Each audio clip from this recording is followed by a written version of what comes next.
Hello and welcome to Burning Questions. And I don't want to give away too much, but there's been some pre-burn debates, and I can tell you right now, do not miss a second of this. It is going to be on like Donkey Kong, like Pac-Man, like Super Mario Brothers. I'm joined by a cast of characters we've seen on Burning Questions before. We'll start with you, Greg. Greg Sugars, congratulations on the recent milestones for both yourself and your lovely wife, Jess. The team is flying. Yeah, thanks, J-Bon. No, it's been a terrific start to this season, and a few feature race wins, both on the training and driving sides of things. So, couldn't be happy with the way things are going. Now, I know you're not overly tall, but you look like Dickie Nee at the moment. Are you sitting down? Are you crouching tiger, hidden dragon? Look, what? How are you that low?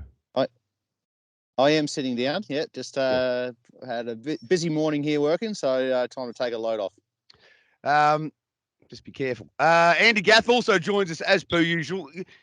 Greg's one of those funny guys, isn't he? Super successful. Normally in racing and sport, when you get too big for your boots, people start hating you. But Greg's the kind of guy, you just let him into your house, then he starts cooking dinner, then all of a sudden he's got your wife, and you say you want the keys to the car, and you do it all with a smile on your face. He's a funny character. He's quite manipulative that way, isn't he, Andy? Yeah, no, definitely is. And, as you said earlier, they're both having great success, and I'm sure it's going to continue on to Saturday night by looking at the fields. And all of a sudden you're sleeping in the bungalow at the back, and then he says, actually, we want to do something different with the bungalow. We're going to renovate it. So you'll have to... Skeeter, how are you? Great to see you as well. You're no longer in, we're in 400 Epsom Road. You seem to be back in the home digs. Yes, just mixing it up a little bit, Bon. And a big happy birthday to Jess Tubbs as well. I saw that this morning. So obviously one part of the Lara J team farm and a crucial part. So a big happy birthday. Geez, I'm bloody pleased you reminded me. Certainly slipped my mind. So we're sending a text straight after Burning Questions. Let's get to some sponsors. Don't worry, she hasn't noticed at all, J-Bon. Don't have to be first. You don't have to be that bloke who wakes up at 6 o'clock. Well, I don't wake up at 6 o'clock in the morning anyway. Might still be up.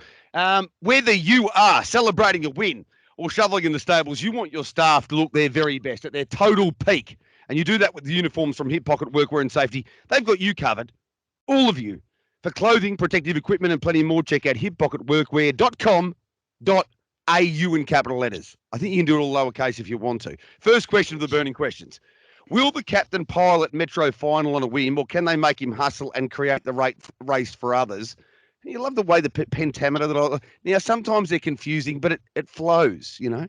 Anyway, I think Andy's got a different opinion, Greg, but we're going to go to you first. What's going to happen? Can our captain just cross him for speed? Will he get there eventually, or won't he get the front? Are you worried you won't get the front here? No, well, I think I can, but at what cost? I think I'm certainly, I found the front very, very comfortably in the heat of this race. He was never fully extended to cross, but it's a faster front line in the final.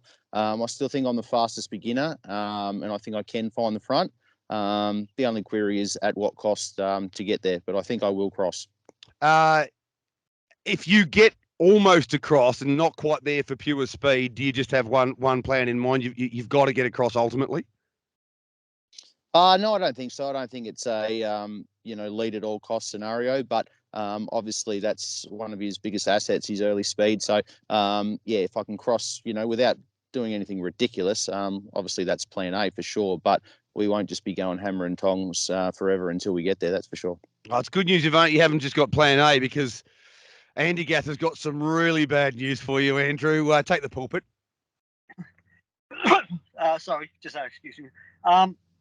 Obviously, visually, like Captain looked really quick last week, and he is a very fast horse. We know that, but just looking at the sectional times for the first 200 metres and the first 50, 100 metres and 200 metres of Drain the Swamp was quicker than like Captain. So having the advantage of the barrier draw, I think Drain the Swamp can hold like Captain out, and obviously Mick will be pretty keen to hold the lead. Seen the only time Drain the Swamp's been able to win is when it's able to lead. So going to be a really fast first quarter, and it's going to be, quite interesting going into the first turn. But I'm sticking to the sectionals, and I think Drain the Swamp will be able to hold. Where did you get that? Where did you get that cracking stat about Drain the Swamp only ever winning when he leads? I listened to Watch Burning Questions last week after I was holidaying up in the Gold Coast, and someone told me. Who wins if Drain the Swamp leads? I have no idea, because I think they're both. What number's it? I think he's I not. cast no doubt. No, it's been balloted. Unfortunately, it ran down the track last week. It is a very hard race.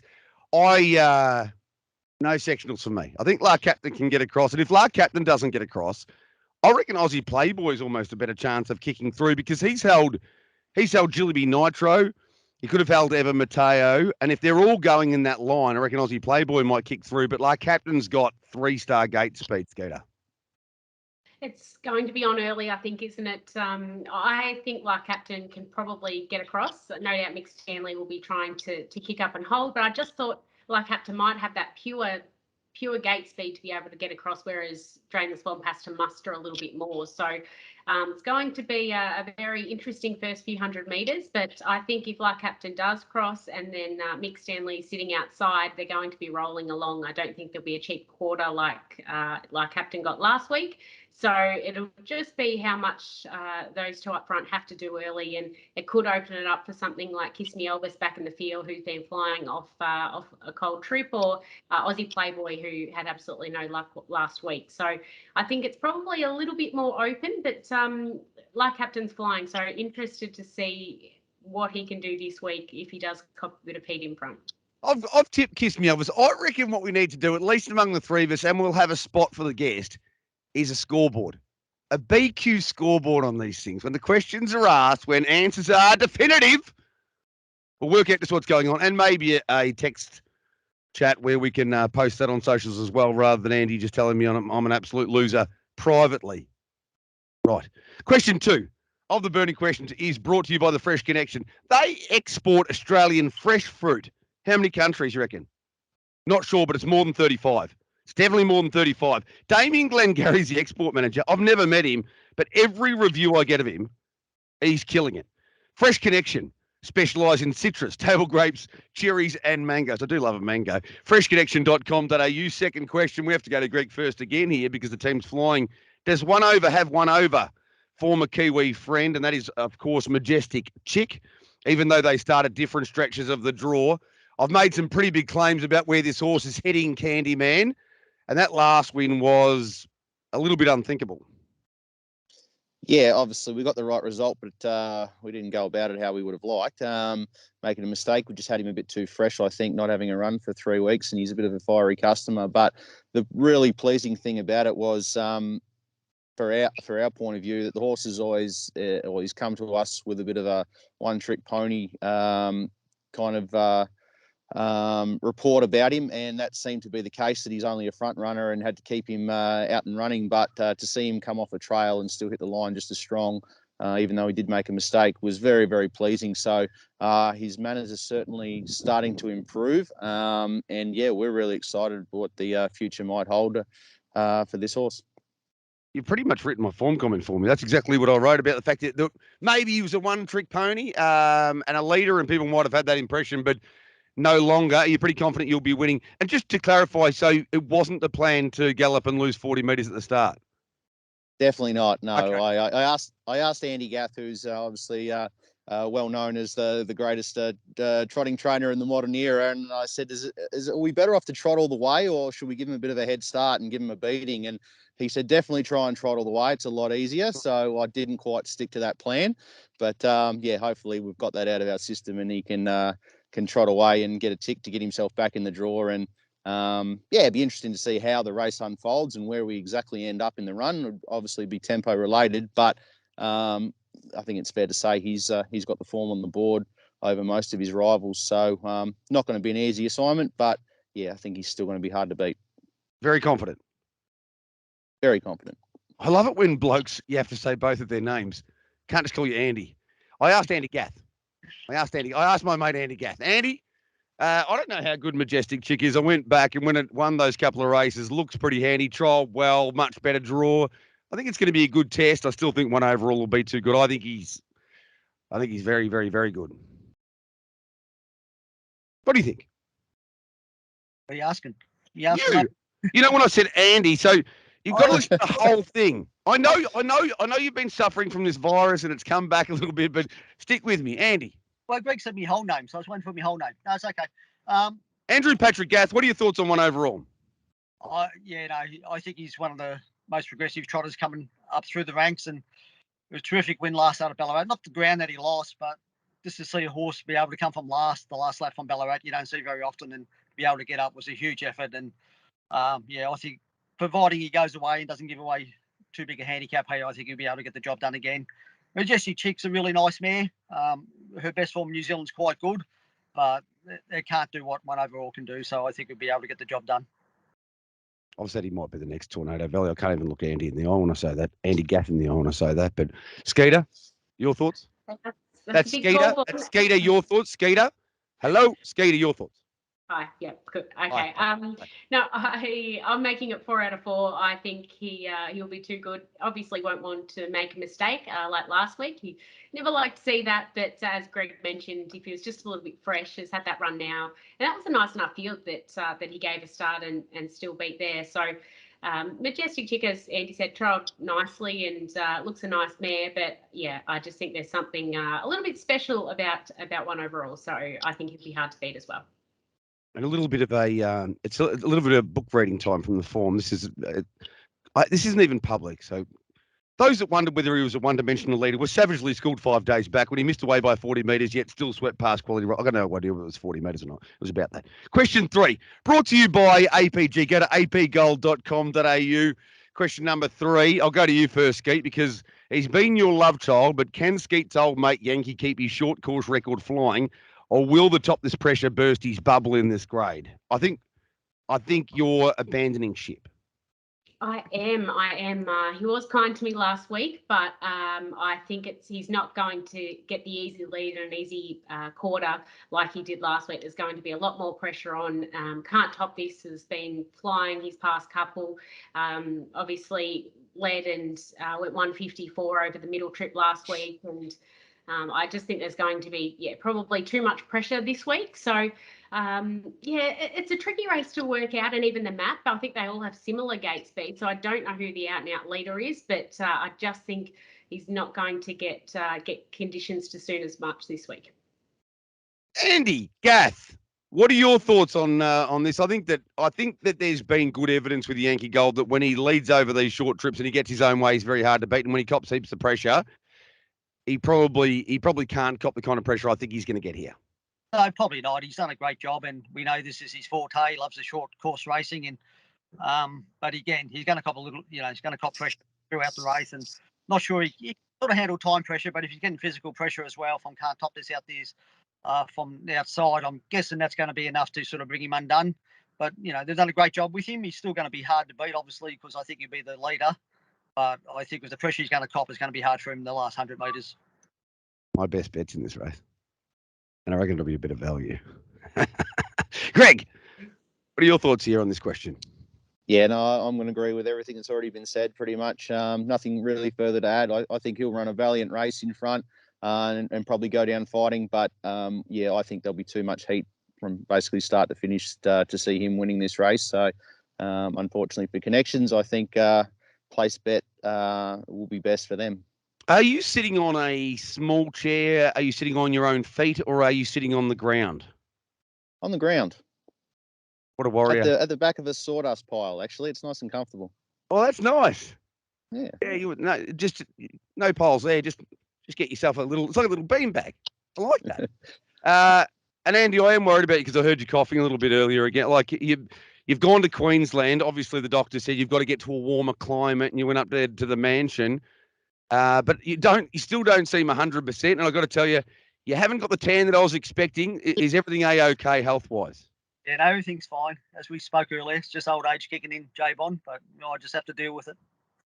Yeah, I said I've got the earlier stages, and Greg, even though he looks like he's 14, he's not that far behind. So he can sit on a sawdust pile now, but for how long? Question 4, the last of our burning questions, is with thanks to Felvo Fruits. More fruit. Specialists in table grapes since the 1960s, back when the Beatles were big. Michael and Josie Felvo are keeping the tradition going, and everyone loves their grapes. Keep an eye out for Felvo Fruits. Even if you don't think you will love them. Question 4. Andy, I thought we'd lock horns the entire burning questions. There's been a lot of concurrence. Let's get busy here. Is the hysteria over hysteria? By the way, I don't think there is that much hysteria. I just thought hysteria and hysteria would sound good together. 3-year-old filly now with Emma Stewart. Justified, or did she just beat up on weaker rivals last time? And let's talk more broadly about that race, because Skeeter needed a Panadol after she looked at it. Yeah, it's a big class jump for Soho Astoria. Don't want to upset Greg, but only beat Lara J. McRae last start. So, but again, since she's got Emma and Clayton, she's done a wonderful job. All her wins have been dominant, but this is a huge class rise. It's quite an even field, and a lot of these fillies have sort of been in Group 1 races before and, performed quite well. So I know Mark Pitt's taken the drive and probably had the choice of the 4 of them, or at least 3 of them anyway, because Jodie always drives Heavenly Sign. It's definitely the one to beat, but I wouldn't be jumping on in any silly odds. Again, as I said, it's a pretty open race, and it's the biggest test for it. It's a winning hope, but I'm not as keen on it as you are, J-Bon. Well, it's not. It's a lot of these races you've got to be a little bit intuitive. And I don't even know how. I really don't know. And I don't even know if Greg will know 100%, but I'll ask him. Hi, Greg. How are you? I'm about to ask you a question. Very well. Whether when you're the number one driver for Emma and Clayton, whether you do get a choice, because I've certainly read a fair bit into the fact that Pitty's been driving Our Little Jet frequently and has seemingly chosen to go with Soho Historia.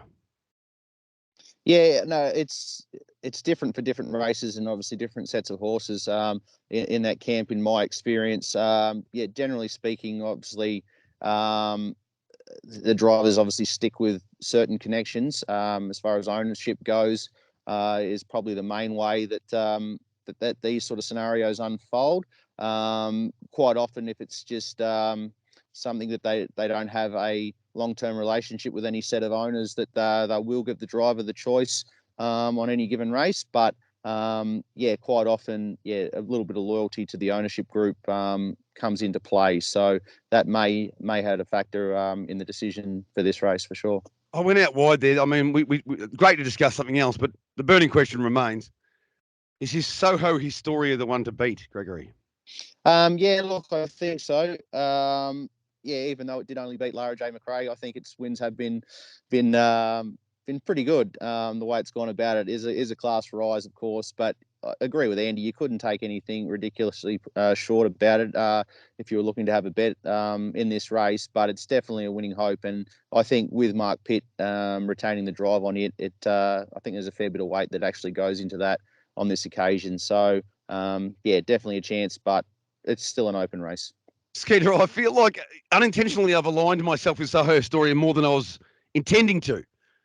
But the way I'm thinking here, I don't think Our Little Jet and Heavenly Sign are A-graders. Joe and Joe's drawn very poorly. Relentless Me's only ever won when it's led. So it's not that I think Soho Historia is the second coming of Tailor-Made Lumbo. Just that I think it might be better than these. What are your thoughts? What did you think she was going to start? What did you say pre-recording?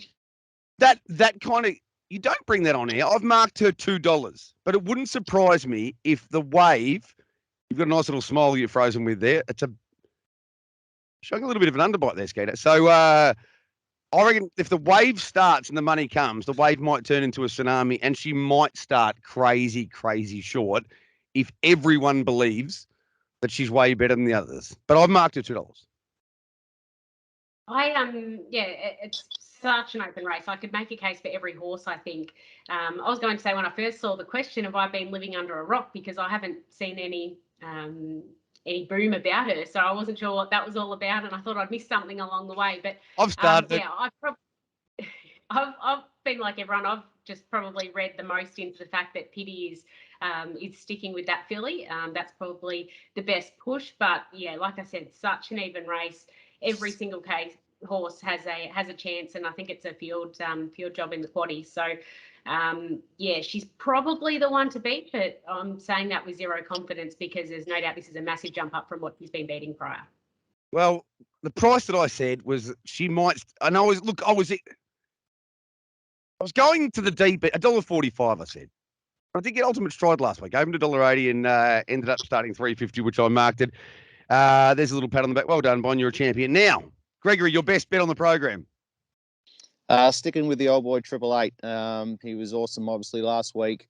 I think he'll only be improved on that run. Very similar sort of field, and drawn a bit better this time around. So, I think he'll get the job done for us again. With all due respect, Candyman, you're going to have to add 2 more winners to that list. That's going to have to be a Skeeter multi. I'm not taking $1.33 chance as your best bet on the card. Can we multi it up with Minty should be winning moments like these, you would have thought? I think she gets her chance. I think this race will actually suit her a bit better than what last week's will, and she probably needed that hit out too, as it's turned out. So, yeah, they're both very, very good chances. We're up to $1.70. Chubby Checker to trail Tuppence in Transit. Can we get 3 home in this little multi? Some chance. Yeah, he's trained on well since Ballarat, and he's got a good trailing draw. But it is a big class rise in the field, I think, from what he met at Ballarat. So he's going to need to improve on that run. But yeah, it looks like he's going to get a good run in Transit. So shouldn't be too far away. And while we're at it, if Lark Captain does find the front easy enough, he won't be far off him either. So could be a good night. He's going to win every race in the card. He was trying with 888 for a start, and now we've got a $12 multi. Outstanding stuff from the Candy Man. Skeeter, your best on the program? Well done with Yankee Gold last week. Only one person missed out on the best bet last week. Thanks, Bond. We won't go there, but no, I'm going race 10. I'm Maori Jet. I think I just really couldn't find anything that I was confident could beat her. She's really found her form. Glenn Craven's 2 from 2 on her, so I just think they gel well, and it looks a really good race for her. She's in the zone. Andy, before I give my best bet, you're going to go last. I just want to know what race you're in for a start. I'm not sure. I can't remember. It's going to make it harder. Yeah, that's going to make it harder. I'm a Maori Jet will be my best bet on the card, but I'm going for one that I think will be a little bit of value.